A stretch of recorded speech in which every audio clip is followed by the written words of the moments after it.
আরে, এ যে আমার ভাগ্যের সুবর্ণ মুহূর্ত। আসুন আসুন ইয়ানা ভাবি। দরজা খুলে ভেতরে পা রাখতেই স্বামীর মুখে একটুখানি বাঁকা হাসি ফুটিয়ে পড়ে। তা হঠাৎ আমার এই রুমে আপনার পায়ের ধুলো কেন ভাবিজান?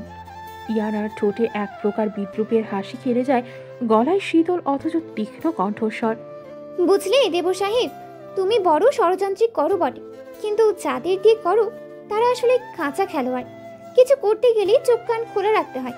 এটা এখনো শেখোনি দেখছি। স্বামীর আয়েশ করে সোফায় বসে পড়ে, সিগারেট ধরিয়ে হালকা কণ্ঠে বলে। এসব কি বলছেন আপনি ভাবিজান? আমি তো ভালো ছেলে। ইয়ানা দাঁতে দাঁত চেপে হেসে বলে। হ্যাঁ, সারাদিন মদ গাঁজা খেয়ে এখন হুজুর সাজছ, মাশাআল্লাহ। সামিরের চোখ মুহূর্তেই রক্তবর্ণ ধারণ করে। সিগারেট ফেলে উঠে দাঁড়ায় সে, চোখে রাগ স্পষ্ট আর অপমানের আগুন। শোনো, তুমি আমার আর ইয়াসের মাঝে ঢুকতে যেও না, ভালো হবে না ইয়ানা। ইয়ানা এক পা এগিয়ে এসে সামনে দাঁড়িয়ে পড়ে, কণ্ঠস্বর শক্ত দৃঢ়। কি করবে? হ্যাঁ, ভয় দেখাচ্ছ? সামির হেসে ওঠে, ঠোঁটে বিষাক্ত বাঁকা হাসি। তোমার যৌবন কথা শেষ করার আগে ইয়ানার ডান হাত উঠে আসে, এক চর বসে সামিরের গাড়ি। শব্দটা কক্ষ জুড়ে প্রতিধ্বনিত হয়। সামির কয়েক সেকেন্ড স্তব্ধ হয়ে দাঁড়িয়ে থাকে। ইয়ানা তীক্ষ্ণ কণ্ঠে বলে ওঠে। শুনে রাখ, আমি চাইনি তোদের ভাই ভাইয়ের ঝামেলার মধ্যে যেতে, কিন্তু যখন আমার স্বামীর জীবন নিয়ে কেউ খেলতে চায় তখন আমি অবশ্যই ঢাল হয়ে দাঁড়াবো। আর যদি দেখি আমার স্বামীর পিছনে পড়েছিস তাহলে খবর আছে তোর স্বামীর। এই বলে সে দরজার দিকে পা বাড়ায়। সামির তার সামনে থাকা ফুলদানিটা তুলে পুরো জোরে ছুঁড়ে দেয় দেয়ালের দিকে। ঝনঝন করে ভেঙে পড়ে সেটা। তার চোখে তখন দাউ দাউ করে আগুন জ্বলছে। দাঁত চেপে বলে ওঠে। তোরে আর তোর স্বামীকে আমি দেখে নেব, আমি দেখে নেব ইয়ানা। ইয়ানা দরজা খুলে ঘরে ঢুকতেই থমকে দাঁড়ায়। সামনের সোফায় গম্ভীর ভঙ্গিতে ইয়াশ বসে আছে, মুখে সেই চিরচেনা হাসিটুকুও নেই। চোখ দুটো ঘরের কোণে কোণে ঘুরে বেড়াচ্ছে, যেন কোথাও কোনো অদৃশ্য শত্রু লুকে আছে। কিন্তু তার এই অভিনয় ইয়ানার চোখ ফাঁকি দিতে পারল না। ভ্রু কুচকে প্রশ্ন ছুড়ে দিল সে। কি ব্যাপার, এখনো ফ্রেশ হতে যাননি? ইয়াশ একবার তাকিয়ে আবার চোখ সরিয়ে নিল, তারপর চুপচাপ বলে উঠল। আজ ভাবছি বউ নিয়ে গোসল করব। ইয়ানার মুখ রীতিমতো লাল হয়ে উঠল, চোখ বড় বড় করে বলে উঠল। কি? ভালো হয়ে যান মন্ত্রীমশাই, নয়তো আজই আপনাকে মুসলমানি করাবো আমি। ইয়াশ গম্ভীর মুখে আবারও নাটকীয় ভঙ্গিতে বলে। ছি বউ, এখন আমার না, আমার বাচ্চাদের মুসলমানি করানোর বয়স। আর তুমি না, কিছু বলো না। এই যে হঠাৎ এমন সব কথা আমার মনের কোমলতে আঘাত লাগছে। ইয়ানা ভেঙচি কেটে বলে উঠল। বাল বলি, আমি এখন ফ্রেশ হতে যাচ্ছি, আপনি আপনার নাটক নিয়ে বসে থাকেন, নাট্যশালার মালিক। পেছন ফিরে বাথরুমের দিকে যেতে যাবে তখনই ইয়াশ মুখে ভয়াবহ অভিশাপের মতো উচ্চারণ করল। হ্যাঁ, যাও যাও, কিন্তু মনে রাখো, আমি তো অভিশাপ দিলাম, ঝর্ণা দিয়ে পানি না আসে পাবলিকের মূত্র আসবে। ইয়ানা থমকে দাঁড়ায়, ধীরে ধীরে ঘুরে দাঁড়িয়ে একজোড়া সরু চোখে তাকিয়ে থাকে ইয়াশের দিকে, কণ্ঠে শ্লেষ ও হতবাক বিস্ময়ের সংমিশ্রণ। আচ্ছা শুনি, পাবলিক কি বাংলাদেশে বসে মূত্র সঞ্চয় করে রেখে দিয়েছে, নাকি সবাই ট্যাঙ্কিয়ে উঠে গেছে? আপনি বুঝে গেছেন কে কোথায় মূত্র ত্যাগ করছে? ইয়াশের চোখে এক নাটুকে গভীরতা এনে বলল। শোনো অ্যাটম বোমা, আমি এই দেশের মন্ত্রী। ইয়ানা ভ্রু কুচকে বলল, মুখে সেই পরিচিত বিদ্রুপের হাসি। আবার কি শুরু করবে? আমি দেশের মন্ত্রী, মানে জনগণের প্রতিনিধি। তাই কোথায় কি হয়, কার কোন প্রয়োজন, কে কোথায় কাচ্ছে হাসছে, মূত্র ত্যাগ করছে, সবই আমি জানি। গোয়েন্দা রিপোর্ট আছে, গোসল রিপোর্টও আছে। ইয়ানা এবার ঠোঁট চাপা দিয়ে হাসি চেপে রাখতে চাইলেও পারল না, মুখ ঘুরিয়ে বলল। অসাধারণ, আপনি তো তাহলে জাতীয় তথ্য দপ্তরের পেমেন্ট হাতে পেয়ে গেছেন। কিন্তু ইয়াশ থেমে যায় না, বরং চোখে অভিমান এনে আরও বলে ওঠে। আসলে যদি সত্যি সত্যি ঝর্ণা থেকে মূত্র এসে পড়তো তো আমি খুশি হতাম, কারণ তুমি তো আমাকে নিয়ে গোসলে যাও না। আমি এই বয়সে এসে বউর সঙ্গে একটা গোসলের স্বপ্ন দেখি, অথচ তুমি একটা দীর্ঘ নিঃশ্বাস ফেলে সে বলল। তুমি তো আমার স্বপ্নটাকে ভেঙে চুরমার করে দাও অ্যাটম বোমা। তারপর হঠাৎ সোজা হয়ে বসে, কণ্ঠে এক প্রকার গর্ভের মিশ্রণ। তবে কটা কথা মনে রেখো, আমাকে কিন্তু পাবলিক অনেক ভালোবাসে। আমি তাদের প্রিয় মন্ত্রী। আমার জন্য ওরা ফেসবুকে পোস্ট দেয়, লাইভে যায়, রিল বানায়। আমার প্রিয় মন্ত্রী এই টাইটেলটা এখন আমার লাইফের হ্যাশট্যাগ। ইয়ানা এবার আর নিজেকে সামলাতে পারল না। এগিয়ে এসে ইয়াসের কাঁধে ঠুস করে একটা থাপ্পড় মেরে হাসতে হাসতে বলল, আপনার মতো মানুষকে সংসদে পাঠালে দেশ 5 মিনিটেই সার্কাসে রূপান্তর হয়ে যেত। আর আপনি মন্ত্রী না, মন্ত্রণার চাপি, যেখানে ঢুকলেই নাটক, প্রেম আর অদ্ভুত সব ভাষণ। ইয়াস চোখ ছোট করে আবারও ভঙ্গিতে বলল। তাহলে আমাকে নিয়ে গোসল করবে? ইয়ানা হেসে দরজার দিকে হাঁটতে হাঁটতে পেছনে না তাকিয়ে বলল, ঝর্ণার আগে পানি আসুক, তারপর দেখা যাবে মন্ত্রী সাহেব। ইয়াস হতাশার শ্বাস ফেলে বলল, আজকে বোর সাথে গোসল করা হলো না। বাই দ্য ওয়ে, আমার রাভিন জেন্সের কি খবর? 2 দিন কথা হলো না, এটা ফোন দেয় তো। বলেই ফোন হাতে নিল। কল লিস্টে যেতেই চোখে পড়ল লেখা রাফিন জান্স। বাঁকা হাসি দিয়ে কল দিল। একবার কল যেতেই ধরল রাফিন। ওপাশ থেকে গলা ভেসে এলো, স্যার আপনি ঠিক আছেন তো? আসলে এখানে অনেক কাজের চাপ, তাই আপনার সঙ্গে দেখা করতে আসতে পারিনি। ইয়াস ধীরে ধীরে বিছানায় গা এলিয়ে দিল। ডান হাতটা মাথার নিচে রেখে শুয়ে পড়ল সে, আর বাম হাতে ফোনটা ধরে বলল, আমি সত্যিই তোমাকে অনেক মিস করছি রাফিন চান্স। তাই আর কি ফোন দিলাম। শোনো, মীরাকে নিয়ে আজ বিকেলে আমাদের বাড়ি এসো। অনেকদিন হলো দেখা হয় না। আবার বলবে ভাই হয়ে ভাইয়ের দায়িত্ব ঠিকঠাক পালন করি না। রাফিনের মুখটা চুপসে গেল, কণ্ঠটা যেন হঠাৎ ভারী হয়ে উঠল। স্যার গতবার যেই কথা বলে এসেছেন তারপর থেকেও ভালো করে কথাই বলে না। এখন কিছু বললে তো সংসারই করবে না আমার সাথে। আপনার সঙ্গে আর দেখা করতে পারবো না। সেই মুহূর্তে ওয়াশরুম থেকে ইয়ানা বেরিয়ে এলো। সাদা তোয়ালেতে ভেজা চুল মুছছিল সে। ওকে দেখে ইয়াস বাঁকা হেসে বলল, আরে চিন্তা করো না, বউয়ের সাথে বাসর তো শেষ। এখন সকাল বিকেল চুম্মা খেতে পারি। খুব তাড়াতাড়ি তুমি আঙ্কেল হয়ে যাবে রাফিন। তা এখন আর তোমার বউকে কিছু বলবো না, বরং তোমার সংসারটা ঠিক করে দেব। রাফিনের চোখ যেন বিস্ফোরিত। একটু থেমে সে বলল, সত্যি তো? ইয়াস একটা ছোট হাসি দিল, তারপর গম্ভীর গলায় বলল, সত্যি। আর ঘামতে হবে না, টিস্যু দিয়ে মুছে ফেলো। রাফিন অবাক। আপনি কিভাবে জানলেন আমি ঘামছি? ইয়াস ফোনে চাপা কণ্ঠে হেসে বলল, তুমি আমার চান্স, তাই জানি। তারপর আর কোনো শব্দ না করে বলল, আচ্ছা এখন রাখি, বউ আদর চাইছে। এক মুহূর্তে ফোন কেটে গেল। রাফিন ফোনটা তাকিয়ে তাকিয়ে কিছুক্ষণ চুপ করে রইল। তারপর নিজের মনে বিড় করে বলল, শালা মন্ত্রী, আর ভালো হবে না। ইয়ানা কপাল কুঁচকে তীক্ষ্ণ দৃষ্টিতে তাকালো ইয়াস এদিকে। গলার কড়া স্বর। আপনি কাকে জান্স বললেন? ইয়ানার চোখে স্পষ্ট সন্দেহ। অস্ত্রোপচার করতে চাওয়া কোনো সার্জনের মতো সে এবার জবাব ছাড়া ছাড়বে না। এই দেখুন, সত্যি কথা বলুন, নয়তো এবার আপনার হাতে গুলি করে দেব। পাল্টা হুমকিতে ইয়ানা বলল। বজ্জাত মন্ত্রী ইয়াস একটুও ভয় না পেয়ে অনায়াসে বলল, আমি যাকে ইচ্ছা বলি, তাতে তোমার কি? ওর গা ছাড়া ভাব দেখে ইয়ানার রাগ দ্বিগুণ হলো। আশেপাশে কিছু একটা খুঁজলো ছুঁড়ে মারবে বলে, কিন্তু কিছু না পেয়ে এক ঝটকায় খাটের পাশে রাখা ছোট টি টেবিলটায় লাথি মারল। কাচের হাওয়াটায় আওয়াজে ঘরটাই যেন ঝাঁকুনি লাগলো। কাঁচ ভেঙে টুকরো টুকরো হয়ে গেল। ইয়াস চুপচাপ তাকিয়ে রইল, মনে মনে বলল, ব্যাস, মহা মুশকিলে পড়লাম। বউকে যে হলেই এমন রাগ করে, খালি ভাঙছো। তারপর আর কিছু না বলে উঠে বসে। একটানে ইয়ানাকে নিজের করে বসিয়ে নিল। চুলে মুখ ডুবিয়ে চাপা গলায় বলল, আচ্ছা এত রাগ করলে কি চলে? আমি তো জাস্ট মজা করছিলাম। ইয়ানা নিজেকে ছাড়ানোর জন্য ছটফট করলো, কিন্তু ইয়াসের বাহুবন্ধ থেকে বের হওয়া তার পক্ষে সম্ভব নয়। তার শক্তির কাছে বরাবরই ব্যর্থ সে। কিছুক্ষণ কেটে গেল। চুপচাপ নিস্তব্ধ ইয়াস যেন আরও শক্ত করে জড়িয়ে ধরল ইয়ানাকে। সেভাবেই চুপচাপ ওর গলা বরাবর মুখ গুজে রইল। শেষমেশ নীরবতা ভেঙে ইয়ানা ফিসফিস করে বলল, আচ্ছা, আপনারা স্বামীর মধ্যে এত ঝামেলা কেন? ও আপনাকে সহ্যই করতে পারে না কেন? ও কি আপনার আপন ভাই না? ইয়াস ঠিক আগের ভঙ্গিতে গলা না সরিয়ে মুখ না তুলে উত্তর দিল, আমার বাবার সঙ্গে নাকি আমার মাকে জোর করে বিয়ে দিয়েছিল। তাই আমার যখন মাত্র 5 বছর, তখন মা আবার সে পুরনো প্রেমিকের কাছে ফিরে যায়। একটু থেমে নিঃশ্বাস নিয়ে বলল, আমার বাবা আমার জন্য আরেকটা বিয়ে করেন। সেখানে জন্মই হয় সামিরের। সে আমার সৎ ভাই। আমি হাজার চেষ্টা তোর সঙ্গে মিশতে পারিনি। আমি চাইলেও মেনে নেয়নি আমাকে, সবসময় দূরেই থেকেছে। তার কণ্ঠে রাগ ছিল না, ছিল একরাশ ক্লান্তি আর দীর্ঘদিন জমে থাকা এক বিষণ্ণতা। তোমার থেকে দূরে থাকো অ্যাটম, যেন। ইয়ানাকে নিঃশব্দে এক অনুরোধ করল ইয়াশ।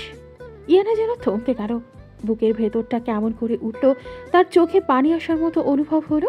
এই মানুষটা কতটা কষ্ট জমিয়ে রেখেছে নিজের ভেতর, অথচ কাউকে বুঝতেও দেয় না।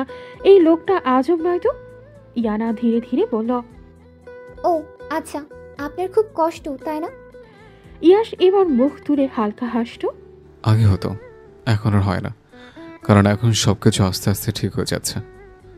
একটু থেমে শ্বাস টেনে নরম গলায় বলল, তুমি আছো বলি এখন আর কিছুতেই কষ্ট লাগে না। ইয়ানার মুখে হালকা একটা হাসি ঠোঁটের কোণে খেলে গেল। ওর মনটা অদ্ভুত প্রশান্তিতে ভরে উঠল। ভালো লাগে, খুব ভালো লাগে এই মানুষটার কথাগুলো। যদিও এখনো ঠিক পুরোপুরি ভালোবাসে না, কিন্তু আস্তে আস্তে ভালোবাসবে হয়তো খুব গভীরভাবে একদিন। রেস্টুরেন্টের কোণার দিকে ছোট্ট একটি টেবিল, নরম আলো, কিন্তু উত্তেজনার আজ যেন আগে থেকেই বসে আছে সেখানে। রিনা আগে থেকেই বসেছিল, তার চোখে ক্লান্তি, ঠোঁটে অস্পষ্ট চাপা রাগ। সে অপেক্ষা করছিল কার জন্য? সামির। দরজা ঠেলে ভেতরে ঢুকলো সামির, তার চোখ দুটো ঠান্ডা, ঠোঁটে কুৎসিত বাঁকা হাসি। রিনার সামনে এসে বসে পড়তেই তার কথাগুলো বিষের মতো চলে দিল। কি খবর বাবা রেক্স বউ? শুনলাম বাবা আপনাকে বাড়ি থেকে ঘাড় ধাক্কা দিয়ে বের করে দিয়েছেন। রিনা চেয়ারে একটু ঝুঁকে পড়ল, চোখে আগুন গর্জে বলল, আমার সাথে এমন করে কথা বলার সাহস তোদের মধ্যে কোথা থেকে আসে? সাবধানে কথা বলো স্বামী, আর আমার কথা শোনো। আমি যা বলছি ভালো করে শোনো, তাতে তোমারই লাভ হবে। সামির নির্লিপ্ত হাসি আরো বিষাক্ত হয়ে উঠল। তোমার মুখে তো শুনছি তোমার মা এখন ইয়াসকে বেশি আদর করে, তাই না? বেশি ভালোবাসে। আর তুমি, তোমার কপালে তো কিছুই নেই। তাহলে সম্পর্কের সব কাগজ কি ইয়াসের নামে দিবে তোমার মা? রিনার চোখের কোণে ক্ষণিকের এক ছায়া খেলে গেল, কিন্তু সামির থামল না। সব হয়েছে আপনার ওই ছেলের জন্য। ইচ্ছে করে মেরে ফেলতাম ওকে। সেদিন আমি মানুষ পাঠিয়েছিলাম গোডাউনে। ভাগ্য ভালো ইয়ানা আগে দেখে ফেলেছিল, তারপর চালাকি করে বুক বরাবর গুলি করেছিল, নয়তো ইয়াসের মাথায় গুলি করে ওইখানে লাশ বানিয়ে দিতাম ওকে। রিনা হালকা হেসে তারপর সিগারেট ধরিয়ে ধোয়া উড়িয়ে বলল, রিল্যাক্স সামির, আমিও তো চাই শান্তি। এসব প্রেম, বিয়ে, স্বামী, কোনো দিন মায়া ছিল না আমার এসবের প্রতি। একটা ছেলের সঙ্গে ছিলাম, একসময় সারা ইনকামই করতে পারে না, উল্টো আমাকেই রোজগার করতে হতো। তাই বাধ্য হয়েই অন্য রাস্তা ধরলাম। সামির আগে থেকেই জানে রিনা সিগারেট খায়, তাই তেমন প্রতিক্রিয়া করল না। শুধু তীক্ষ্ণ দৃষ্টিতে রিনার মুখের দিকে তাকালো, ঠোঁটে ছায়া হাসি ফুটে উঠল তার। রিনা এবার গলা নিচু করে বলল, শুনো, ইয়াসকে রাস্তা থেকে সরাতে হলে আমি পুরোপুরি হেল্প করব, কিন্তু তাকে সরাতেই হবে। সামির ঠোঁটের কোণে ঠান্ডা একটা হাসি খেলে গেল। আপনারা এতে কি পাবে? রিনা ঠান্ডা গলায় জবাব দিল, লাভ? সম্পত্তির অর্ধেক আমাকে দিবে, বাকিটা তুমি নিবে, 50-50। এক মুহূর্ত চুপ করে গেল সামির। মনের গহীনে একটা ঠান্ডা পরিকল্পনার কাঁটা বুনতে শুরু করলো সে। আগে কাজটা হোক, তারপর এই মহিলাকে আমি এক পয়সাও দেব না। মনেই চিন্তা করলো সে, আর মুখে বলল, আচ্ছা ঠিক আছে, আমি রাজি। রিনা চেয়ার থেকে উঠে দাঁড়ালো, ঠোঁটে ঠান্ডা বিজয়ী হাসি। তাহলে আমি উঠি। সামির মাথা নাড়ল সম্মতির ভঙ্গিতে। এক মুহূর্ত পর রিনা রেস্টুরেন্টের দরজা ঠেলে বাইরে বেরিয়ে গেল। বাইরে তখন বৃষ্টি পড়ছে, তবে এবার যেন প্রতিটা ফোঁটার মধ্যে শোনা যাচ্ছিল এক নিষ্ঠুর চক্রান্তের ছায়া। রেস্টুরেন্টের জানালার পাশে বসে সামির ধীরে ধীরে এক কাপ কফি ঠোঁটে তুলল। তার চোখে তখন কেবল একটাই লক্ষ্য, ইয়াসকে সরিয়ে দেয়া। বিকেল তখন ঠিক 5টা। সূর্যের আলো সোনালি আভা ছড়িয়ে পড়েছে জানালার কাছে। একটু আগেই রাফিন আর মীরা এসে পৌঁছেছে চৌধুরী ভিড়ায়। মীরার মুখ ভরা হাসি, চোখে মুখে এক অদ্ভুত উত্তেজনা। স্বাভাবিক মন্ত্রী বাড়ি থেকে সরাসরি দাওয়াত, তাও আবার মন্ত্রী নিজেই দিয়েছেন। যেন বিশ্বাস করতে পারছে না সে, কিন্তু মনের কোণে একটু অস্বস্তিও লুকিয়ে আছে। যদি ইয়াস ছাড়া অন্য কেউ এই দাওয়াত দিত তাহলে হয়তো রাফিনের সঙ্গে আসতই না, কিন্তু কি আর করবে, বেচারা রাফিন কোনো উপায় নেই, ফেঁসে গেছে মোহাফাদে। মন্ত্রীর জন্য দীর্ঘ 2 মাস ধরে নিজের স্ত্রী দূরে সরিয়ে রেখেছে, আর বজ্জাত মন্ত্রী নিজেই দীপ্তিকে নিয়ে রাতের বাসর সাজাচ্ছে গোপনে। মীরা আর রাফিন মূল ফ্লোরে এসে দেখা করলো সুফিয়া চৌধুরী আর আফজাল চৌধুরীর সঙ্গে। কিছুক্ষণ সৌজন্য বিনিময়ের পর তারা উপরের দিকে উঠল ইয়াশ আর ইয়ানার সঙ্গে দেখা করতে। দোতলার করিডোর ধরে ইয়াশের রুমের সামনে এসে রাফিন দরজায় টোকা দিল।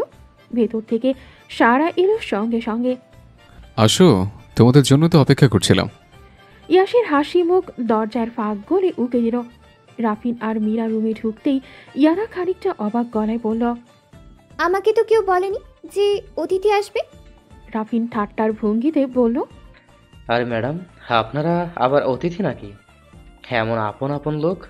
ইয়াশও হেসে সাই দিল। একদম ঠিক। তোমাকে পরিচয় করিয়ে দিই, এই যে মীরা, আর রাভিন জান্সের বউ আর আমার বোন। ইয়ানা চমকে তাকালো। তাহলে আপনি রাফিন ভাইয়াকে চান্স বললেন? ইয়াশ দাঁত কেলিয়ে বলল। হ্যাঁ, ও তো আমার জানছে। ইয়ানা আর এক মুহূর্ত না থেকে নীরবে ঘর ছেড়ে বেরিয়ে গেল। তার চোখে ছিল চাপা রাগ আর ঠোঁটে অদ্ভুত নীরবতা। মীরা অনেক খানিকক্ষণ তাকিয়ে থেকে বলল, ম্যাডাম কি রাগ করেছে? ইয়াশ হালকা হেসে বলল, না, তোমার ম্যাডাম সারাদিন এমনই থাকে, রাগ তার স্থায়ী ভঙ্গি। মীরার চোখে প্রশ্ন। মানে? ইয়াশ একটু গম্ভীর হয়ে বলল, কিছু না, তুমি বসো এখানে। আর হ্যাঁ রাফিন, একটু জানো তো, আমার কিছু মিটিং আছে কালকে, কিভাবে কখন কোথায় সব শুনে রেখো ভালো করে। তাছাড়া তুমিও তো আমাকে কিছু বলোনি। রাফিন একটু বিভ্রান্ত, তারপর জিজ্ঞেস করলো। মানে? ইয়াশ চোখের ইশারায় তাকে থামিয়ে দিল, যেন সবটা না বলেই কিছু বোঝাতে চাইছে। তুমি যাও, আমি ততক্ষণ আমার বোনের সাথে একটু গল্প করি। রাফিন বুঝে ফেলল এটা আসলে একটা বাহানা। ইয়াশ আসতে আলাদা করে কথা বলতে চাইছে মীরার সাথে।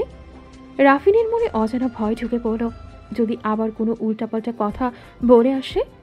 রাফিন স্থির করলো এবার কিছু হলে সোজা গিয়ে ইয়ানাকে সব জানাবে। সন্দেহ আর ভয় নিয়ে সে ধীরে ধীরে ব্যালকনির দিকে এগিয়ে গেল। ইয়াশ এবার মীরার দিকে ফিরল, গলার স্বরটা নরম করলো ইচ্ছে মতো। মীরা, ওই দিন আমি যা যা বলেছিলাম সবটা আসলে মজা করে বলেছিলাম, কিছু সিরিয়াস ছিল না ওতে। আর রাফিন সত্যি বলতে ইউনিভার্সিটিতে খুব ভালো ছিল, তুমি অযথা ওর উপর রাগ করো না প্লিজ। মীরা কিছু বলল না, শুধু চোখ নামিয়ে রাখলো।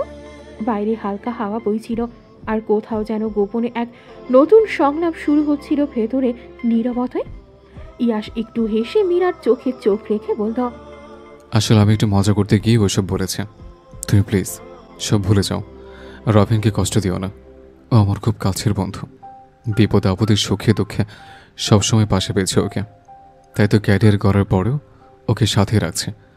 এরকম বন্ধু আমি হারাতে চাই না, কখনোই না। মীরা নিচু গলায় বলল, আমি তো ওনার সাথে অনেক খারাপ ব্যবহার করে ফেলেছি, এখন কি হবে? উনি নিশ্চয়ই আমার উপর রাগ করবেন, তাই না? ইয়াশ আবারও হাসল, চোখে ছিল আত্মবিশ্বাসের ঝিলিক। একদম না, ও তো তোমাকে অনেক ভালোবাসে। দেখো, বাড়ি গিয়ে সব ঠিকঠাক মিটিয়ে নেবে ও নিজে, চিন্তা করো না। মীরা একটু সংকোচ নিয়ে মাথা নাড়ল। আচ্ছা। হঠাৎ ইয়াশ একটু জোরে বলল, ওইখানে লুকিয়ে কথা শোনার চেষ্টা করতে হবে না, ভিতরে চলে আসো এখন। মীরা অবাক হয়ে পেছনে তাকালো। দরজার ফাঁক থেকে মুখ বের করলো রাফিন, ধরা পড়ে যাওয়া এক শিশুর মতো থতমত খেয়ে আমতা আমতা করে বলল, আমি আসলে ইয়াশ বলেছে শুনেই আমি ভাবছিলাম না আপনার কি বলো। তখনই ইয়ানার প্রবেশ, হাতে ট্রেতে চা আর নাস্তা, মুখে রহস্যময় হাসি। হয়েছে, আর শুকনো মুখে কথা বলতে হবে না, এখন একটু কিছু খেয়ে নাও সবাই। ঘরের আবহাওয়াটা আজ একটা অন্যরকম উষ্ণতা ছড়িয়েছিল। ইয়ানা নিজের হাতে সবার জন্য চা বানিয়ে এনেছে, এমন ঘটনা বিরল। আর তাই সেই মুহূর্তটাকে যেন ছোট করে দেখার উপায় নেই। চায়ের কাপ একে একে সবার হাতে তুলে দিল ইয়ানা। ইয়াশের হাতে কাপ দেওয়ার সময় একটু ঝুঁকে ফিস ফিস করে বলল, আজ কিন্তু আপনার জন্য স্পেশাল বানাইছি। ইয়াশ মৃদু হাসল, মনে মনে ভাবল, বউটা যে এত আদর করছে কেন ভাই? নাকি আজকের দিনটা কোনো সিনেমার দৃশ্য? মনটা অজান্তেই খুশিতে ভরে গেল তার। সে চায়ের কাপটা তুলে নিয়ে এক চুমুক দিল, আর ঠিক সেই মুহূর্তেই পৃথিবী যেন থেমে গেল তার জন্য। টানা হয়ে যেন মরিচ রসুনের কাঁধ। মুখের ভেতর তীব্র ঝাল আর গরমে পুরো শরীর জ্বলে উঠল। কান যেন আগুনে পড়তে লাগলো। চোখের পানি থেমে থাকতে চাইল না, তবুও মুখে কিছু বলার উপায় নেই। রাফিন আর মীরা তো সামনে বসে আছে।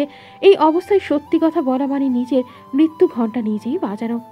ইয়ানা তার মুখের অবস্থা দেখে একটু যেন আঁচ করতে পারল, কিন্তু মুখে এক ফোঁটাও ভাব দেখালো না। উল্টো একেবারে ইনোসেন্ট চেহারা করে হালকা হাসি হেসে বলল, কি ব্যাপার মন্ত্রী সাহেব, নিজের হাতে বানিয়ে দিলাম আপনার জন্য চা, আর আপনি মুখ কালো করে আছেন। পছন্দ হলো না বুঝি?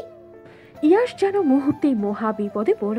কি বলবে বুঝে উঠতে পারছে না, মুখে একরকম হাসি টেনে বলল, না না, খুব দারুণ হয়েছে।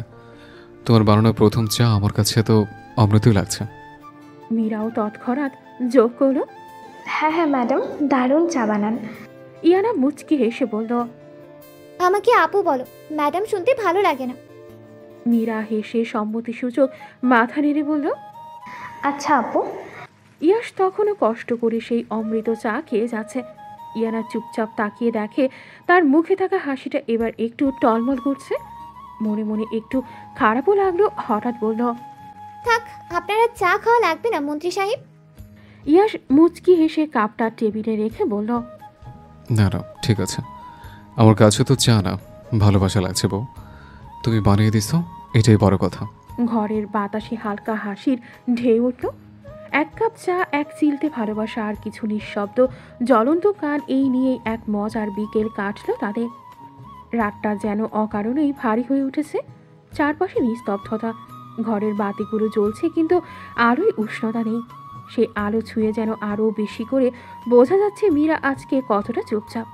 যেন সমস্ত শব্দ ছেড়ে সে এক নিঃশব্দ দ্বীপে চলে গেছে। রাফিন অনেকক্ষণ ধরে চেষ্টা করছে তার মন ভালো করার। কখনো মজার কথা বলে, কখনো পাশে বসে তার চুলে আঙুল চালিয়ে দিচ্ছে, কিন্তু মীরা তবুও নিঃশব্দ গভীর কোনো ভাবনায় ডুবে আছে। রাফিনের বুকের মধ্যে হালকা ভয় হচ্ছে।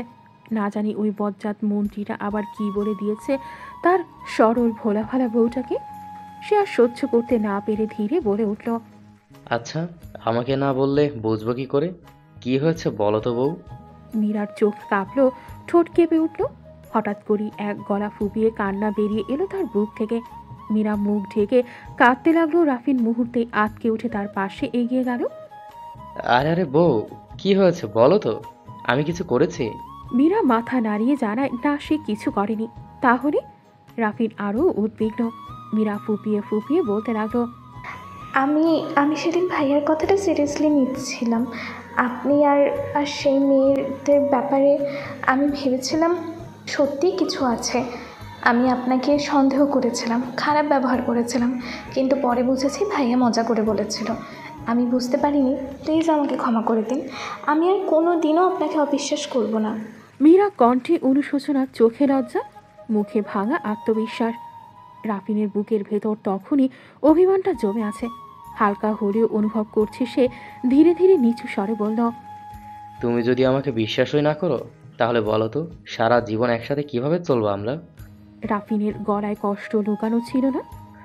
আমি তো বলেছিলাম তোমাকে মন্ত্রী মশাইয়ের কথাগুলো সব মজা করে বলা, তবুও তুমি বিশ্বাস করলে না, আমার উপর একটুও ভরসা করলে না, তাই না মীরা? মীরা যেন আরও ভেঙে পড়ল রাফিনের কথায়। চোখ ভিজে গেল নতুন করে।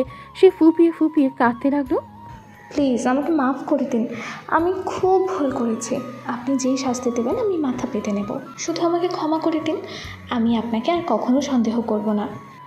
রাফিন কিছুক্ষণ নিশ্চুপ হয়ে রইল। মীরার দিকে তাকিয়ে রইল এক দৃষ্টিতে। ওর কাদা মুখ, ফর্সা গালের লাল আভা, নাকের ডগার কাঁপা কাঁপা ভাব আর ঠোঁটের কাঁপুনি সবকিছু মিলিয়ে একটা অদ্ভুত রং তৈরি করছে তার চোখে। এত সুন্দর কাঁদে কেউ? একটু কাঁদলেই এতটা অসম্ভব সুন্দর লাগে কেন? মনের গভীর থেকে হালকা একটা দীর্ঘশ্বাস বেরিয়ে এলো রাফিনের। রাফিন ধীরে মীরার কাছে এগিয়ে গিয়ে মীরার চোখের পানি মুছে দিল নিজের আঙুল দিয়ে। তারপর কপালের ওপর হাত রেখে বলল, বউ এমন কথা বলে কাঁদিও না প্লিজ, তোমার চোখে কান্না মানায় না। তারপর রাফিন ধীরে এক গাল হালকা মুচকি হেসে বলল, আর শাস্তি শাস্তি হিসেবে আজকের রাতটা তোমার ভালোবাসায় ডুবে থাকতে চাই। আজকের রাতটাকে আমি শুধুই ভালোবাসার রাত বানাতে চাই। মীরা মুখ নামিয়ে ফেলল লজ্জায়, গাল ভরে উঠল গাঢ় লাল আভায়। সে চোখ তুলে তাকাতে পারল না। রাফিনের শব্দগুলো যেন সরাসরি তার হৃদয় ছুঁয়ে গেল। রাফিন আস্তে করে তার কোমল হাতে মীরাকে নিজের বুকে টেনে নিল, তারপর ধীরে পাশে হাত বাড়িয়ে লাইটের সুইচটা বন্ধ করে দিল। ঘর ডুবে গেল নরম অন্ধকারে, শুধু থেকে গেল হৃদয়ের শব্দ, নিঃশ্বাসের টান। আরও নিভে গেলে রাফিন মীরার মাথায় হাত বুলিয়ে বলল, তাহলে কি আমি এই চুপ থাকা, এই নীরবতাকে সম্মতি ধরে নিতে পারি বউ? মীরা কিছু বলল না, শুধু ধীরে মুখটা লুকিয়ে ফেলল রাফিনের বুকের মাঝে। সে লাজুক নিঃশব্দ হ্যাঁ যেন হাজারটা শব্দের চেয়েও স্পষ্ট হয়ে উঠল। রাফিন রাতটা নিঃশব্দে তাদের ভালোবাসার রং নিল। দীর্ঘ 2 মাসের ভেতরে জমে থাকা অপূর্ণতা, সংযত আবেগ, চুপি চুপি বলা কথা সব এক হয়ে সেদিনের রাতটাকে পূর্ণ করে তুলল। একসাথে এক বিছানায় এক হৃদয়ে ডুবে গেল তারা দুজনেই ভালোবাসার এক গভীর দেশে। এই রাত ছিল না শুধু প্রেমের, ছিল আত্মার এক বন্ধনে, একটা নিঃশ্বাস শান্ত কোমল ভালোবাসার রাত। রাত 11টা, একটি ভালোবাসার নীরব প্রতিজ্ঞা, চারিদিকে শুনশান নীরবতা। সেই নিঃশব্দ রাতের বুক চিরে হালকা হাওয়ারা মাঝে মাঝে ছুঁয়ে যাচ্ছে গাছের পাতা, পর্দার কিনারা, আর কারো ভিতরের অনুচ্চারিত অস্থিরতা। ইয়াস ব্যালকনির এক কোণে বসে আছে চুপচাপ। 4 তলার এই ছোট্ট বারান্দাটায় আজ যেন আকাশটাও কাছে এসে বসেছে তার সঙ্গে। ওপরে তাকালে শুধু তারা, কালো মেঘ আর অজানা শূন্যতা। বুকের ভেতর একটা চাপা ভার। কেন এমন লাগছে বুঝে উঠতে পারছে না। মনে হচ্ছে কিছু একটা ঘটতে যাচ্ছে ভয়ানক, হঠাৎ অজানা কিছু। আবার নিজেকে প্রবোধ দেয় হয়তো সবটাই মনের ভুল হতেই পারে। কিন্তু বুকের ভেতর এই অজানা টান কিসের? হঠাৎ তার পেছনে পরিচিত এক মৃদু পায়ের শব্দ। বাহ, চায়ে মরিচের গুঁড়া মিশিয়ে দিয়েছে বলে এত রাগ করে আছো বুঝি? ইয়ানার কণ্ঠে কটাক্ষের ছোঁয়া, কিন্তু কণ্ঠের গভীরে সেই চেনা মায়ার সুর। ইয়াস ধীরে মাথা ঘুরিয়ে তাকায়। চাঁদের আরো ইয়ানার মুখটা স্পষ্ট দেখা যায় না, তবু সেই মুখে থাকা অল্প হাসি, চোখের কোণে জমে থাকা দুষ্টুমি সব বুঝতে পারছে সে। এক মুহূর্ত কিছু না বলে তাকিয়ে থাকে, তারপর এক টানে তাকে নিজের করে বসিয়ে নেয়। ইয়ানা হকচকিয়ে তাকায় তার দিকে, কোনো কথা বলার সুযোগ দেয় না ইয়াস, শুধু শান্ত গলায় বলল, তুমি যদি আমার জীবনে চাও, হাসতে হাসতে দিয়ে দেব, অ্যাটম বোমা হলেই দেব। আর তোমার দেওয়া চায়ে মরিচের গুঁড়া, তাতে যদি তোমার ছোঁয়া থাকে, আমি চোখ বন্ধ করেই পান করব। সত্যি বলছি, এনজয় করেই খেয়েছি ওটা। ইয়ানা স্তব্ধ, মুখে ভাষা নেই, একটাই আটকে আছে বুকের গভীরে কোথাও যেন হালকা কাঁপুনি। জীবন চাইলে দিয়ে দেবে। কি ভয়ঙ্কর গভীরতা এই মানুষের কথায়। সে কি সত্যি এমন এত ভালোবাসার যোগ্য? ইয়ানা ধীরে ফিসফিস করে বলে, এত ভালোবাসো কেন আমাকে? আমি তো এতটা যোগ্য না মন্ত্রী সাহেব। ইয়াসের ঠোঁটে এক প্রশান্ত মৃদু হাসি। ইয়াস ইয়ানার দিকে তাকিয়ে বলে, তুমি আমার ফুল, তুমি আমার প্রাণ ভ্রমরা, তুমি কোমলতা, শান্তি, বিশ্বাস। তুমি আছো বলেই তো আমি আছি। তোমাকে ভালোবাসবো না তো কাকে ভালোবাসবো? আর শোনো, স্বামীর ভালোবাসা পেতে কি বোর যোগ্যতা লাগে? যদি লাগে তাহলে আমি বলবো তুমি সেই যোগ্যতার চেয়ে অনেক বেশি। তুমি তো আমার ঘর, আমার ছায়া, আমার পথ চলা। তোমার জন্য আমার সব কিছু উৎসর্গ করা যায়। যে অনুভব থেকেই ভালোবাসা। ইয়ানা কিছু বলতে পারে না, কেবল চুপ করে থাকে। তার চোখ ভিজে উঠছে, বুকের মধ্যে একটা অচেনা প্রশান্তি নেমে এসেছে। ইয়াস তার মুখের দিকে তাকিয়ে মুচকি হেসে বলে, তুমি তো কিছু বললে না, চুপ কেন? ইয়ানা ধীরে মুখ লুকিয়ে ফেলে ইয়াসের বুকের মধ্যে। সেই নীরবতায় যেন হয়ে ওঠে হয়তো জোরালো সম্মতি। কে বলেছে ভালোবাসা দিয়ে কিছু হয় না? কে বলেছে মন জয় করা যায় না ভালোবাসায়? ভালোবাসা এক ভয়ঙ্কর কোমল শক্তি। শক্ত পোক্ত পার্সোনালিটির মানুষও যখন ভালোবাসার উষ্ণ ছোঁয়ায় জড়িয়ে পড়ে, তখন সে কঠিন চোখেও নরমতাকে দেখতে শেখে। আর বুকের দেয়ালে আঁকা সব কঠোরতাই একে একে গলে যেতে থাকে। হয়তো সে এখনো মুখে কিছু স্বীকার করে না, কিন্তু তার প্রতিটি নীরবতা, প্রতিটি দীর্ঘ দৃষ্টি, প্রতিটি না বলার আড়ালে লুকিয়ে থাকে একটি হয়তো অথবা গোপন হ্যাঁ। ভালোবাসা সত্যিই ভয়ঙ্কর, কারণ এটি ধীরে ধীরে বদলে দেয় মানুষকে। হোক সে ছেলে বা মেয়ে, যদি ভালোবাসাটা হয় সত্যি, তবে একে অন্যের মন ছুঁয়ে যাওয়াটা কেবল সময়ের ব্যাপার। কেউ চাইলে এই সত্যিকারের ভালোবাসা দিয়েই একজন শক্ত নির্লিপ্ত মানুষকেও চোখ ভিজিয়ে দেওয়া ভালোবেসে ফেলতে পারে। সকাল থেকেই রাফিনের মুখে অদ্ভুত এক উজ্জ্বলতা। মিটিং রুমে বসে থাকলেও তার চেহারার হাসি যেন লুকোনো যাচ্ছিল না। ইয়াশ এক সময় কৌতূহলী হয়ে তাকালো, তারপর মুচকি হেসে বলল, কি ব্যাপার চান্স, আজ সকাল থেকে তোমাকে এমন খুশি খুশি লাগছে যে? মিটিংয়ে তো মন দিতে পারলাম না, শুধু তোমারটাই খেয়াল করছিলাম। আচ্ছা বলো তো, কাহিনী কি? রাফিন হালকা গম্ভীর মুখে আবার খানিকটা লাজুক ভঙ্গিতে বলল, স্যার আপনাকে ধন্যবাদ। আসলে মীরার সাথে কালকে সব কিছু ঠিকঠাক হয়ে গেছে, আর এসব কিছু আপনার জন্যই হয়েছে। ইয়াশের ঠোঁটের কোণে শয়তানি হাসি ফুটে উঠল। ও, তাহলে এই ব্যাপার। যাই হোক, নিশ্চয়ই বাসরটাও সেরে ফেলছো, তাই না? রাফিন হালকা লজ্জায় চোখ নামিয়ে নিল। কি যে বলেন না স্যার, এসব কিছু না। ইয়াশ মুচকি হেসে চেয়ারে হেলান দিল। হুম, বুঝি। ঠিক তখনই ইয়াশের ফোন বেজে উঠল। স্ক্রিনে ভেসে উঠল মিনহাজ, ইয়ানার অ্যাসিস্ট্যান্ট। চোখে হালকা বিস্ময় নিয়ে ইয়াশ কল রিসিভ করল। ওই পাশ থেকে ভেসে এলো, স্যার আজকে ম্যাম অফিসে হঠাৎ করেই অজ্ঞান হয়ে গেছে। এক নিঃশ্বাসে বলে উঠল মিনহাজ। আমি এখন ম্যামকে নিয়ে হাসপাতালে আসছি, আপনি প্লিজ আসেন। এক মুহূর্ত দেরি করল না ইয়াশ। চেয়ার ঠেলে উঠে দাঁড়িয়ে দ্রুত দরজা পেরিয়ে বাইরে দৌড় দিল। কি হলো হঠাৎ? রাফিন পিছু নিয়ে জিজ্ঞেস করল, কিন্তু ইয়াশ ইতিমধ্যেই গাড়িতে উঠে পড়েছে।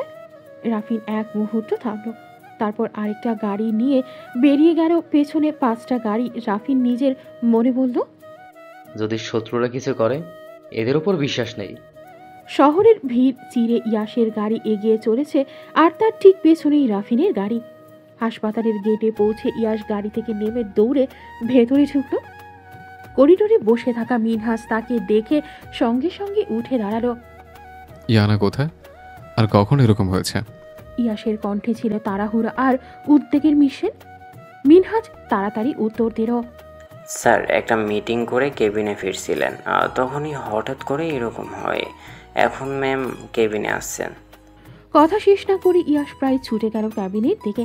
ভেতরে ঢুকতেই দেখলো ইয়ানা শান্তভাবে শুয়ে আছে, মনে হচ্ছে যেন ঘুমিয়ে আছে।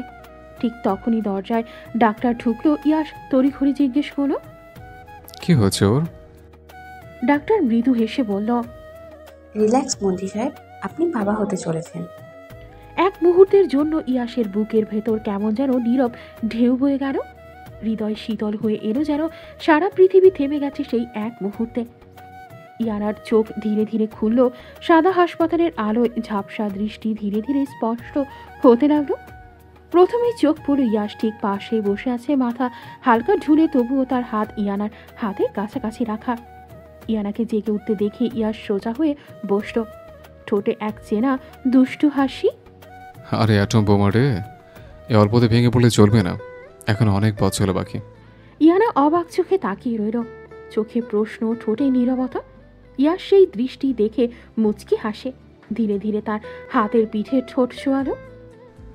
আমাদের নতুন অতিথি আসলে আমাদের বাড়িতে ছোট ছোট হাত পা ফেলে ঘুরে বেড়াবে, আমাদের ছোট্ট বেবি। ইয়ানার নিঃশ্বাস যেন এক মুহূর্ত থেমে গেল। অবচেতনে 2 হাত দিয়ে নিজের পেট ঢেকে ফেলল। অনুভূতিটা ভাষায় বোঝানো যায় না। হয়তো প্রথমবার মা হওয়ার আনন্দ এমনই অদৃশ্য অথচ হৃদয় ভরা। তার চোখে পানি জমল। ফোঁটা গড়ানোর আগেই ইয়াশ বিছানায় উঠে এসে তাকে আলতো করে টেনে নিল নিজের বুকে। তার আঙুল ইয়ানার চুলে মৃদু স্পর্শ ভরিয়ে দিল। কান্না করো না কলিজা, এতে বেবি কষ্ট পাবে। তুমি কি সেটা চাও? ইয়ানা কান্না ভেজা কণ্ঠে ফিস ফিস করে বলল, আমাদের সন্তান। ইয়াশের ঠোঁটে নরম হাসি ফুটল। হুম। দুজনের মাঝে কিছুক্ষণ নীরবতা ঝুলে রইল, যেন সময় নিজেই তাদের দিকে তাকিয়ে আছে। হঠাৎ ইয়াশ দুষ্টু ভঙ্গিতে বলল, কিন্তু এভাবে রাগ করা যাবে না, বুঝছো? এখন বেবিও রাগ হবে তাহলে। ইয়ানার সঙ্গে সঙ্গে ইয়াশের বুক থেকে সরে এসে ভ্রু কুঁচকে বলল, আমাকে আজে বাজে কথা বলবে না, আমি একদমই রাগ করি না। ইয়াশ হেসে এগিয়ে এসে তার নাক আলতো করে টেনে বলল, তাহলে এটা কি রাগ না? ইয়ানার ঠোঁটে অনিচ্ছার হাসি ফুটে উঠল। রাগ, লজ্জা আর ভালোবাসা সব মিশে সেই মুহূর্তটাকে অদ্ভুত উষ্ণ করে তুলল। তারপর ইয়াশ গম্ভীর অথচ স্নিগ্ধ স্বরে বলল, শোনো, এখন থেকে আমি যা বলবো তাই শুনবে, একদম বাড়াবাড়ি নয়। আর এখন থেকে অফিসেও বেশি যেতে হবে না তোমাকে। যা কিছু লাগবে আমাকে বলবে, আমি সামনে নেব। চলাফেরা সাবধানে করবে। আমি চাই না আমাদের বেবির কোনো ক্ষতি হোক, সবসময় সুস্থ থাকবে, এটাই চাই। বুঝতে পেরেছো আমার কথা? ইয়ানা ভ্রু উঁচিয়ে হালকা অভিমান মিশ্রিত হাসিতে জবাব দিল। বাহ, আমি তো দেখি এখন থেকে আমার চেয়ে বেবিকে বেশি প্রায়োরিটি দিচ্ছেন আপনি। আমার কোনো মূল্যই নেই এখন। ইয়াশ মৃদু হেসে কাছে ঝুঁকে বলল, আরে বউ, এরকম কিছু না। আমি বেবি আর বেবির মা দুজনেই সমানভাবে ভালোবাসে। আমার কাছে তোমরা দুজনেই সমান। আর আমি যা বলেছি তা কিন্তু মানতেই হবে। ইয়ানা চোখে দুষ্টুমি নিয়ে বলল। দেখা যাক। ইয়াশও হাসি মুখে প্রত্যুত্তর করল। দেখা যাক নয়, মানতেই হবে। ইয়াশ একটু থেমে নরম স্বরে বলল, আচ্ছা শোনো, ডাক্তার বলেছেন এখন কোনো সমস্যা নেই, তাই 2 ঘন্টা পর আমরা বাসায় যেতে পারবো। ইয়ানা মাথা নেড়ে বলল। আচ্ছা। হাসি মুখে একে অপরের দিকে তাকিয়ে দুজনেই যেন এক অদৃশ্য শান্তি অনুভব করল। হাসপাতালের কোলাহল তাদের কাছে ক্রমে মিলিয়ে যাচ্ছিল। শুধু থেকে যাচ্ছিল এক অদ্ভুত নিরাপত্তা ও ভালোবাসার আবহ। 2 ঘন্টা পর হাসপাতাল থেকে ছাড়া পাওয়ার পর সোজা বাড়ির পথে রওনা দিল তারা। সামনের গাড়িতে ইয়াশ আর ইয়ানা পাশাপাশি বসে, আর পেছনের গাড়িতে মিনহাজ আর রাফিন, আর পেছনে অনেকগুলো গাড়ি। রাফিন ইতিমধ্যেই বাড়িতে ফোন করে খবর দিয়ে রেখেছে, যদিও ইয়াশ বা ইয়ানা কেউই সে ব্যাপারে কিছু জানে না। গাড়ি এসে থামলো চৌধুরী বাড়ির সামনে। ভেতরে ঢুকতেই ইয়াশ আর ইয়ানা দুজনের চোখ বিস্ফোরিত হয়ে গেল। খান বাড়ির সবাই সেখানে হাজির, যেন অপেক্ষায় ছিল। ইয়ানাকে দেখেই ঐশী দৌড়ে এসে তাকে জড়িয়ে ধরল, চোখে মুখে উচ্ছ্বাস ভরা। আপু, তুমি জানো না আমি কতখানি খুশি। আমি খালামণি হব, এই ভাবনাতেই কেমন আনন্দ লাগছে। পেছন থেকে এগিয়ে এলে ইয়ানার মা আদিবা খান। আবেগে কাঁপা স্বরে মেয়েকে জড়িয়ে ধরলেন। আমি ভাবতেই পারছি না আমার নাতনি হবে। আমার মেয়েটা সংসারী হয়ে গেছে। আচ্ছা, আমাদের বাড়িতে কয়েকদিন থেকে আয় না, এখন তোরও ভালো লাগবে। ইয়াশ এক ঝটকায় কথা কেটে দিয়ে হেসে বলল, সরি শাশুড়ি মা, আমি আমার বউকে কোথাও যেতে দেব না। আদিবা খান কপাল কুঁচকে মেয়ের দিকে তাকালেন, তারপর ইয়াশকে বলল, ও আমার মেয়ে, ওকে নিয়ে যেতে তোমার অনুমতি লাগবে না। ইয়াশ ভ্রু তুলে দুষ্টুমি ভরা ভঙ্গিতে জবাব দিল, অবশ্যই লাগবে। আর শুনুন শাশুড়ি মা, আমি বিয়ে করেছি কি শুধু কোলবাড়ি জড়িয়ে ধরে ঘুমানোর জন্য? আমার বউ ছাড়া আমার ঘুমই আসে না রাতে। ওই শীত বেজায় মজা লাগছে সব দেখতে, মনে মনে ভাবছে। বাহ, ভাই আপুকে কত ভালোবাসে। আমার লাইফে কবে এমন একজন আসবে? কোনায় দাঁড়িয়ে আফজাল চৌধুরী আর রাজীব খান কেমন যেন লজ্জা পাচ্ছে। এমন কথাবার্তা যে পরিবারে সবার সামনে বলা যায় সেটা তারা কল্পনাও করেনি। অন্যদিকে সুফিয়া চৌধুরী চোখে মুখে হাসি নিয়ে সব দেখছে, যেন এখানে কোনো বাস্তব ঘটনা নয়, বরং লাইভ সিনেমা চলছে। ইয়ানা তো ভেতরে রাগে ফুঁসছে। এই লোকটা আমার মান সম্মান সব শেষ করে দিচ্ছে, মনে মনে ভাবছে। ইচ্ছে করছে এখনই ইয়াশের মাথা ফাটিয়ে দিই। সে রাগে চোখে তাকালো ইয়াশের দিকে। ইয়াশ সেই দৃষ্টি ধরে ফেলতেই বাঁকা হেসে বলল, দেখুন দেখুন আম্মু, আপনার মেয়ে আমাকে এখনো রোমান্টিক লুক দিচ্ছে। তাহলে ভাবুন সারা রাত আমার সঙ্গে থাকবে কিভাবে। তারপর হঠাৎ যেন মনে পড়লো কিছু, যোগ করো, আর শুনছি আব্বু নাকি এখনো আপনার কোথায় গেলে আসার জন্য তাড়া দেন। মানে মানে আব্বু বুড়ো হয়ে গেছেন, তাও বউ ছাড়া রাত কাটাতে পারেন না। আর আমি তো এখনো যুবক। এবার রাফিন একদম হতবাক। সে ভাবছিলই না যে ইয়াশ এমন কথা শাশুড়ির সামনেও বলতে পারে। ও না হয় ওর বন্ধু অ্যাসিস্ট্যান্ট যা খুশি তাই বলে, কিন্তু শাশুড়িকে? আর ইয়ানা লজ্জা, রাগ আর বিরক্তির মিশ্রণে দাঁতে দাঁত চেপে শুধু ভাবল, আজ তোকে ছাড়ব না ইয়াশ চৌধুরী। মিনহাজ তো হা করে তাকিয়ে আছে। জীবনে কত রকম খবরই শুনেছে, কিন্তু মন্ত্রী সাহেব কত ভালো কাজ করেছে, অনুপ্রেরণামূলক ভাষণ দিচ্ছে, এসব শুনলেই মন ভরে যায়। কিন্তু এই মন্ত্রী তো পুরো অন্যরকম, একদম ব্যতিক্রমী ধরনের ব্যাপারও। ইয়ানা এবার উপায় না পেয়ে গটগট করে সিঁড়ি বেয়ে ওপরে উঠে গেল। মুখে এক ফোঁটা কথা নেই, কিন্তু পাশের পায়ের শব্দেই বোঝা যাচ্ছে ভেতরে ঝড় বইছে। ইয়াশ পেছন থেকে হেসে বলল, আমার বউয়ের মনে হয় রোমান্টিক মোড এসছে, আমি তাহলে যাই। বলে সেও সিঁড়ি বেয়ে ভেঙে উপরে উঠতে লাগলো ইয়ানার পেছনে। পেছনে দাঁড়িয়ে থাকা আদিবা খান অবাক হয়ে তাকিয়ে রইলেন। তার মনে শুধু একটাই প্রশ্ন, এতটা নির্লজ্জ কিভাবে হতে পারে এই ছেলে? ইয়াস দরজা ঠেলে ঘরে ঢুকতেই ঝাঁক একটা ফুলদানি সোজা তার মাথার দিকে ছুটে এলো। মুহূর্তেই তার শ্বাস বন্ধ হয়ে গেল। ইয়াসের কিন্তু ভাগ্য ভালো, কাচের ধারালো প্রান্তটা তার গায়ে লাগলো না, পাশে গিয়ে ঠাস করে ভেঙে পড়ল মেঝেতে। ইয়ানার বুক ধরফর করছে, চোখ এমন রাগ যেন মুহূর্তেই তাকে পুড়িয়ে ফেলবে।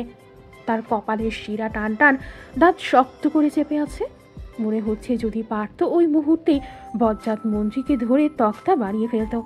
মানুষ কি করে এতটা নির্লজ্জ হতে পারে?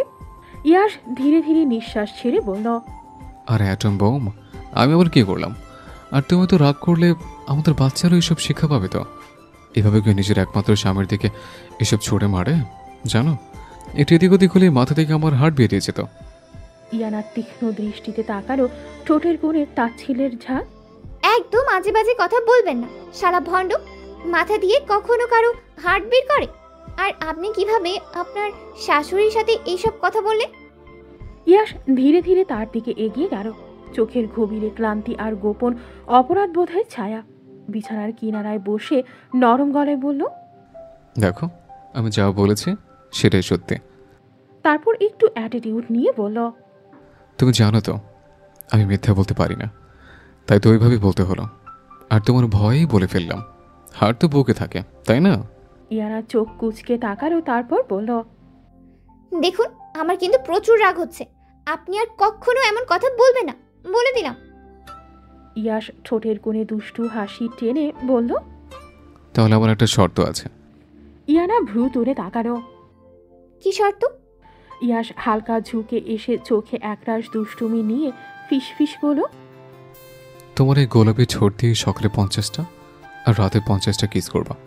ব্যাস, আমি এতেই খুশি, আর কিছু বলবো না কাউকে। ইয়ানা এক মুহূর্ত স্থির হয়ে রইল, তারপর ঠোঁট কামড়ে তাচ্ছিল্যের হাসি দিল। আপনার এসব ফাউল কথাবার্তা বন্ধ করুন, এসব পাল্টান আমি পারবো না। বোরেই ঘুরে দাঁড়িয়ে ওয়াশরুমের দিকে চলে গেল। ইয়াস চুপচাপ কিছুক্ষণ তাকিয়ে রইল তার পেছনের দিকে, তারপর আস্তে করে বলল, চলে গেল, তাহলে আমার চুমুর কি হবে? ঠিক তখনই ইয়াসের ফোন বেজে উঠল। ইয়াস পাঞ্জাবির পকেট থেকে ফোন বের করল, তাতে চাওড়া দিয়ে সেভ করা নাম ভেসে উঠল। ইয়াস ধীর পায়ে চলে গেল বারান্দায়। বাইরে বাতাসে এক ধরনের কাঁচা শীতের শিহরণ, কিন্তু ইয়াসের ভেতর ততক্ষণে এক অন্যরকম ঠান্ডা ছড়িয়ে গেছে। ফোন কানে দিয়ে বলল, কি রে যাওরা, কি খবর? ওপাশে এক কর্কশ কণ্ঠ ভেসে এলো রাগে ঠান্ডা হয়ে যাওয়া শব্দে, আমার একটা সুন্দর নাম আছে, মুরতাজিন সৈয়দ, সে নামেই ডাকবি। ইয়াস ঠোঁটের কোণে সামান্য হাসি টেনে বলল, ও হ্যাঁ, ভুলে গেছিলাম। তা হঠাৎ ফোন দিলি কেন? ওপাশে ব্যঙ্গ মেশানো কণ্ঠস্বর। তো নাকি বাচ্চা হবে, তাই কংগ্রাচুলেশন জানাতে ফোন দিলাম। ইয়াস মুহূর্তেই থমকে গেল। বুকের ভেতর যেন কারো চুপিসারে ঢোকানো বরফের টুকরো গলে যেতে লাগলো। এত তাড়াতাড়ি সে জানলো কিভাবে? ওদের ওপর ভরসা নেই, ক্ষমতা আর প্রতিশোধের নেশায় ওরা যে কোনো কিছু করতে পারে। মুরতাজিনের কণ্ঠে তীক্ষ্ণ বিদ্রুপ। কিরে চুপ কেন শালা, তোর মেশিন যে এত তাড়াতাড়ি চলবে ভাবিনি। ভেবেছিলাম তোর বউকে থাম। ইয়াস গর্জে উঠল, রাগে চোখ লাল। আমার বউকে নিয়ে আর একটা আজে বাজে কথা বলবি, আমি তোকে মাটির নিচে পুঁতে ফেলবো। ওপাশে হালকা হেসে মুরতাজিন বলল, তোর সব ডায়লগ রাখ। যা হোক শোন, তোকে একটা গুড নিউজ দিই। তোর মা, মানে তোর জন্মদাতা মা রিনা, আজকে আমার কাছে সাহায্য চেতে এসেছিল তোকে মারার জন্য। আমি ফিরিয়ে দিইনি, হাজার হলেও তুই আমার প্রাণপ্রিয় একমাত্র শত্রু বলে কথা। ইয়াসের চোখ শূন্যে স্থির হয়ে গেল।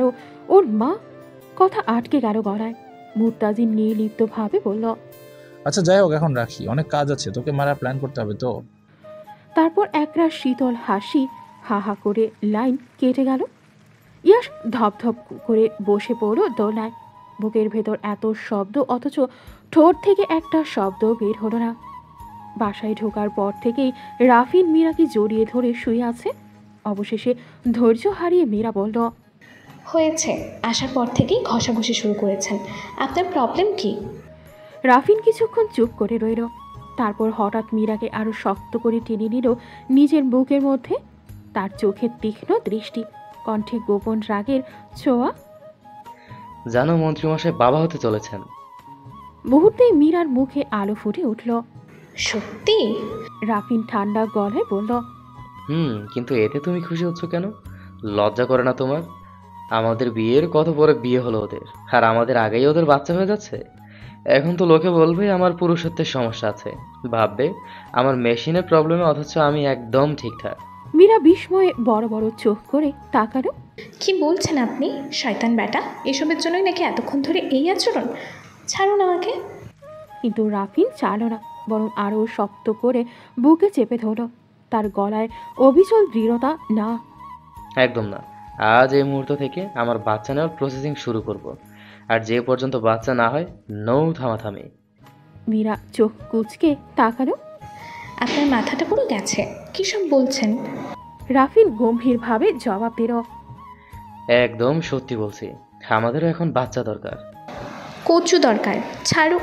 কথাটা শেষ করার আগেই রাফিন ঝাঁপিয়ে পড়ল তার কথার উপর, অথবা বলা ভালো তার ঠোঁটের ওপর। মুহূর্তেই মীরা শ্বাস আটকে গেল, চেষ্টা করেও আর সরতে পারল না সে। বাইরে হয়তো বাতাসে থেমেছিল, কিন্তু ঘরের ভেতর হঠাৎ যেন এক অদৃশ্য আগুন জ্বলে উঠল। অতঃপর হঠাৎ ঠাস শব্দে ব্রেক কষল সামিরের গাড়ি। সামনের রাস্তায় এক মেয়ে ধাক্কা খেয়ে পড়ে গেল। সামির এক মুহূর্তও দেরি না করে গাড়ির দরজা খুলে দৌড়ে গেল তার দিকে। তোমার লাগেনি তো?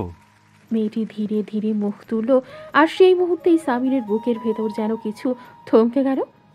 গোলগাল মুখ, মায়াবী চোখ, আর এমন এক সৌন্দর্য যা যেন সহজ অথচ অপ্রত্যাশিতভাবে হৃদয়ে গেঁথে যায়। সে আর কেউ নয়, ঐশী। তাদের আগে কখনো দেখা হয়নি। যেদিন ঐশী গিয়েছিল সামির তখন বাসায় ছিল না, কিন্তু আজ ভাগ্য যেন হঠাৎ করে দুজনকে মুখোমুখি দাঁড় করিয়ে দিল। কিন্তু কেউ কাউকে চিনেই না। ঐশী মাটিতে বসে রইল, হালকা রক্ত গড়িয়ে পড়ছে তার পা বেয়ে, হাতটাও ছেঁড়া। তবুও কণ্ঠের আগের ঝাঁজ না লাগেনি, শুধু পা দিয়ে রক্ত পড়ছে আর হাত ছিঁড়ে গেছে। আচ্ছা, আপনি কোন দিক দিয়ে তাকিয়ে গাড়ি চালাচ্ছিলেন বলুন তো? তারপর সামান্য বিরতি দিয়ে ঠোঁট ব্যঙ্গের বাঁক আনে। চোখ কি আলমারিতে তুলে রেখে এসেছেন? কেন জানি না, কিন্তু সামিরের আজ মেয়েটার কথায় বিন্দু মাত্র রাগ হলো না, বরং অদ্ভুত এক শান্তি নেমে এলো তার ভেতরে। সে হঠাৎ ঐশীর সামনে হাঁটু গেড়ে বসে নরম গলায় বলল, দেখো সুন্দরী, আমি ইচ্ছে করে করিনি, হঠাৎ হয়ে গেছে সব।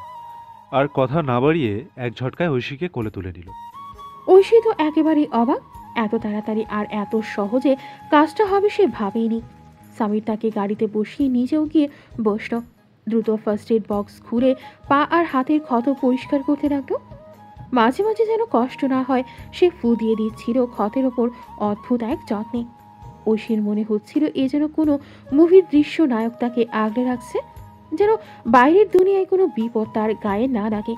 ব্যান্ডেজ শেষ হলে সামির বলল, আচ্ছা তাহলে বলো তোমার বাড়ি কোথায়, আমি দিয়ে আসি। ঐশী হালকা হাসি দিয়ে হাতের ইশারায় দেখালো, ওই যে আমাদের গাড়ি। আমি একটু বাইরে হাঁটতে বেরিয়েছিলাম। সামির মাথা নেড়ে বলল, আচ্ছা যেতে পারবে তো, নাকি দিয়ে আসবো? পারবো। তারপর ধীরে ধীরে গাড়ি থেকে নেমে চলে গেল। সামির জানালার বাইরে তাকিয়ে রইল তার চলে যাওয়ার পথে। নিজের অজান্তেই ঠোঁটের কোণে ফিসফিস করে বলল, আজব ব্যাপার, মেয়েটাকে দেখে আমার এমন লাগলো কেন? তারপর গাড়ি স্টার্ট দেওয়ার ঠিক আগে সামিরের চোখে পড়ল সিটে পড়ে আছে একটা ছোট্ট কানের দুল। সূক্ষ্ম নকশা রোদে ঝিলমিল করছে, যেন কিছুক্ষণ আগেও কারো উষ্ণ ত্বকে লেগেছিল। প্রথমে তার মনে হলো এটা মেয়েটাকে দিয়ে আসা উচিত, কিন্তু পর মুহূর্তেই কোথা থেকে যেন আরেকটা ভাবনা এসে মাথা দখল করলো। থাক না, দুই একটা স্মৃতি তো জীবনে থাকা দরকারি। সে কানের দুলটা আস্তে করে হাতে নিল যেন ভেঙে না যায়। সেই অমূল্য মুহূর্তের ছোঁয়া।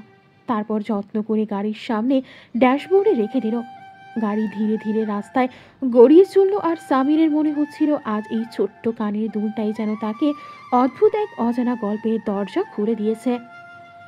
এক সপ্তাহ কেটে গেছে।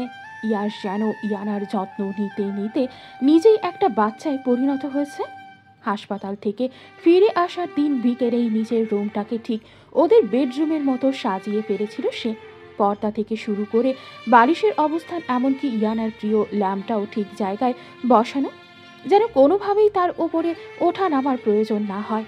ইয়াশ সরাসরি বলেছে, উপর ওঠানামা করলে কষ্ট হবে, তাছাড়া যদি বেবির কোনো ক্ষতি হয় তখন আমি সেটা মেনে নিতে পারবো না। ইয়াসের গলায় ছিল অদ্ভুত এক দৃঢ়তা, চোখে এক ধরনের শাসন। ইয়ানা কিছু বলতে গিয়েও থেমে গেল, শুধু চুপচাপ দেখলো ইয়াসের যত্ন আর পাগলামি। ইয়াস পুনরায় বলল, এখন তোমার কাজ শুধু বিশ্রাম নেওয়া। তার কণ্ঠে এমন এক ধমক ছিল যা আদরের সঙ্গে মিশে গেছে। ইয়ানা বিস্মিত হয়ে তাকিয়ে রইল তার দিকে। এতটা খেয়াল, এতটা চিন্তা করা ওকে নিয়ে ভাবা যায়? এ যেন শুধু দায়িত্ব নয়, বরং এমন এক যত্ন যা শব্দের মধ্যে বাঁধা যায় না। সকালের আলোটা নরম পর্দা ভেদ করে ঘরে ঢুকছে। ইয়াস অফিসের জন্য গুছিয়ে নিচ্ছে, পাঞ্জাবির বোতাম লাগানো শেষ। অন্যদিকে ইয়ানা বিছানায় গাল ফুলিয়ে বসে আছে। এখন আর ইয়ানা তেমন রাগ দেখায় না, ভাঙচুর করে না, কিন্তু হুটহাট অভিমান করে বসে থাকা যেন তার অভ্যাসে পরিণত হয়েছে। গত এক সপ্তাহ এটা হয়ে আসছে। গোছগাছ শেষ করে ইয়াস ধীরে ধীরে ইয়ানার পাশে বসল। কি হয়েছে? আমার আইটেম বোমা এইভাবে রেগে আছে কেন? ইয়াসের মুখের কোণে মুচকি হাসি। আমি কি কিছু করেছে? আচ্ছা, না বললে কিভাবে বুঝবো? ইয়ানা চোখ তুলে তাকালো না, নিচের দিকে তাকিয়েই অভিযোগের সুরে বলল, আপনি আমাকে রুম বন্দি করে রাখতে চাইছেন, তাই না? আমার অফিসে সত্যি কাজ আছে, আমি না গেলে কি করবে? ইয়াস এক হাত ইয়ানার গালে রেখে শান্ত গলায় বলল, ল্যাপটপে যতটা করা যায় ততটাই করো, যা বাকি থাকবে আমি সামলে নেব। তুমি মিনহাজকে বলে দিও। ইয়ানা অবাক হয়ে তাকালো তার দিকে, চোখে মিশ্র অনুভূতি। আপনি এমন অনেক ব্যস্ত থাকেন, কত কাজ আপনার, তাহলে আবার আমার কাজ কিভাবে করবেন? কষ্ট হবে না আপনার? ইয়াস মুচকি হেসে হঠাৎ এক টানে ইয়ানাকে নিজের বুকে টেনে নিল। তারপর এক হাত আলতো করে ইয়ানার চুলে বুলিয়ে দিচ্ছে, কণ্ঠে মৃদু কিন্তু দৃঢ় এক উষ্ণতা।